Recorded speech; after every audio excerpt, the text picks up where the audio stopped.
2 Samuel chapter 5. Then came all the tribes of Israel to David unto Hebron, and spake, saying, Behold, we are thy bone and thy flesh.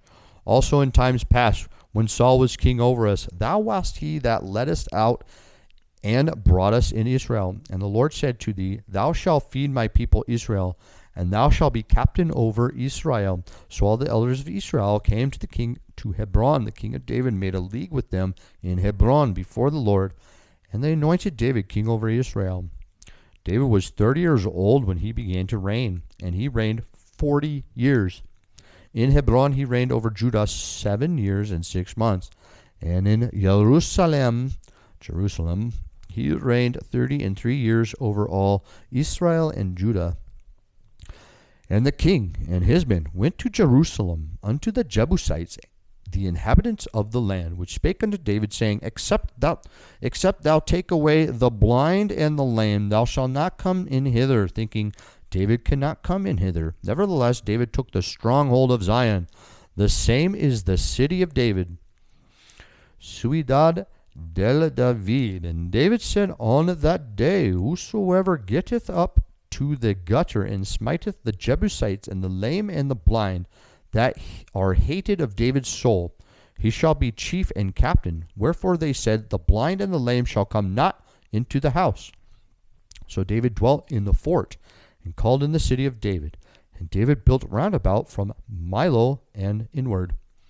And David went on and grew great, and the Lord God of hosts was with him. And Hiram king of Tyre sent messengers to David, and cedar trees, and carpenters, and masons, and they built David an house. And David perceived that the Lord had established him king over Israel, and that he had exalted his kingdom for his people's Israel's sake. And David took him more concubines and wives out of Jerusalem, after he was come from Hebron, and there were yet sons and daughters born to David. And these be the names of those that were born unto him in Jerusalem: Shammua, and Shobab, and Nathan, and Solomon.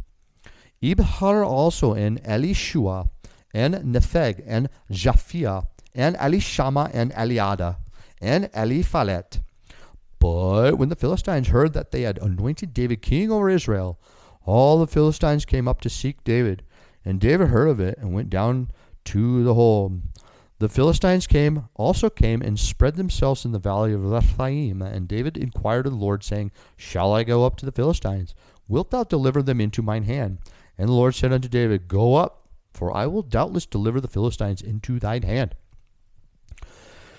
And David came to Baal Perazim, and David smote them there, and said, The Lord hath broken forth upon mine enemies before me, as the breach of waters. Therefore he called the name of that place Baal Perazim. And there they left their images, and David and his men burned them. And the Philistines came up yet again, and spread themselves in the valley of Rephaim. And when David inquired of the Lord, he said, Thou shalt not go up, but fetch a compass behind them, and come upon them over against the mulberry trees. And let it be, when thou hearest the sound of a going in the tops of the mulberry trees, and then thou shalt bestir thyself, for then, that's a unfamiliar word, parami, B-E-S-T-I-R. We're in 2 Samuel chapter 5, verse 24. Bestir thyself, for then shall the Lord go out before thee to smite the host of the Philistines. And David did so the Lord had commanded him, and smote the Philistines from Geba until thou come to Gazer.